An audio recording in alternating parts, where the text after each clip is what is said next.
దిష్టి అంట తెలంగాణ వాళ్ళంటే మనమంటే నరదిష్టి పెట్టినానికి అంటే కోనసీమ అంటే గోదావరి ఏరియా అంతా కొబ్బరి చెట్లకి ముండం లేకుండా అంట.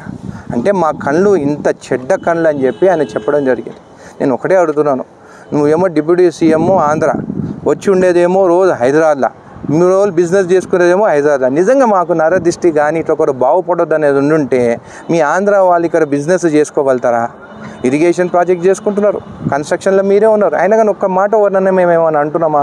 బిజినెస్ చేసుకొనిస్తున్నాము, ఫ్రెండ్లీగా ఉన్నాము. అట్లాంటి ఈరోజు నువ్వు ఒక ఇంత పెద్ద మనిషివి, నువ్వు ఇట్లా మా తెలంగాణ ప్రజల గురించి తెలంగాణ గురించి మాట్లాడడం తప్పు, నేరం.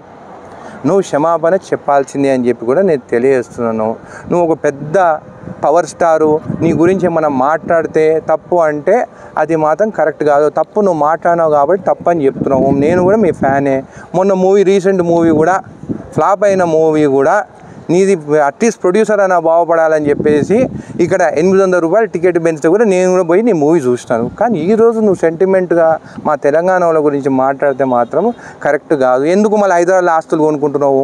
మాది నరదిష్టి అంటున్నావు కదా, మరి మీరు బాగుపడితే మేము చూడలేము కదా, ఎందుకు హైదరాబాద్ ఆస్తులు కొనుక్కుంటున్నావు? అన్నీ అమ్మేసుకొని పోయి విజయవాడలో ఉండరాదా? నీకు ఇక్కడ ఏం పని అని చెప్పి నేను చెప్తున్నాను.